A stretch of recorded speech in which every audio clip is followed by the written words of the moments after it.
I'm going to show progressions of how to do a push-up. Starting from, all of these push-ups are going to be done on the floor. We're going to start with the very, very, very basic push-up, and then we're going to progress up to the push-up to our toes. So for the very first level of a push-up, we're going to have our hands further than shoulder width apart, and we're going to be on our knees. Our knees are shoulder width apart. So if you're on a hardwood floor, you definitely want to have a mat or towel, and even a towel on top of a mat, just to protect your knees. So the arms are shoulder width apart, and what we're going to do is we're taking the body down and back up. You want to go to where you're comfortable. You don't have to go all the way to the floor. You could stop a little bit before the floor, and if that's too much, just go to where you can, because this is a progressive movement. So the more you do this one, then we're going to work up to the next level and the next level and the next level. So that's the first level of that one. And then once it starts to feel like, oh, this is getting kind of easy, you can actually take the band behind your back and add some resistance to that level of push-up.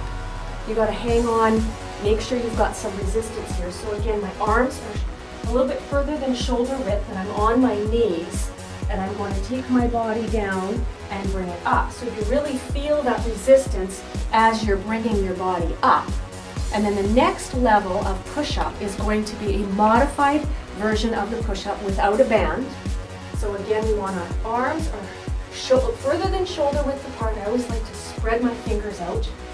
I like to cross my legs. You certainly don't have to do that.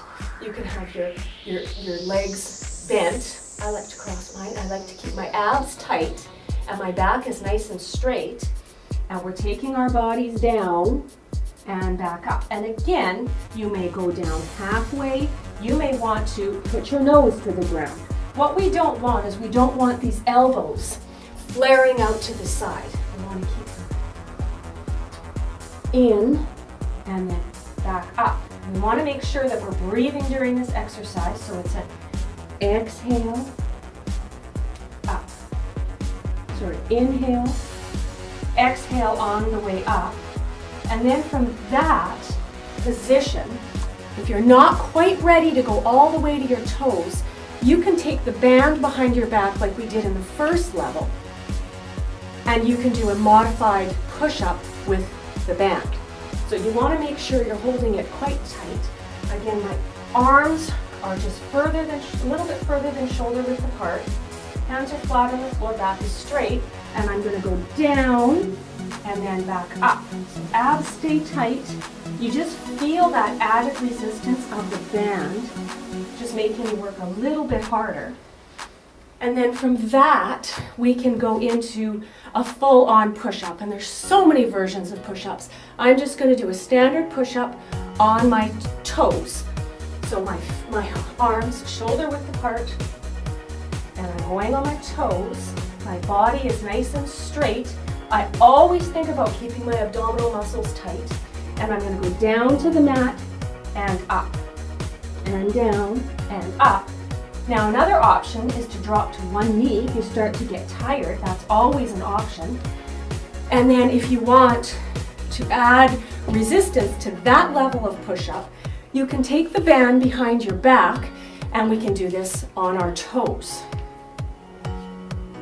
So make sure you've got enough resistance. So again, our arms are shoulder width apart. Our bodies are nice and straight, and we're going to go down and up, and down and up, down and up.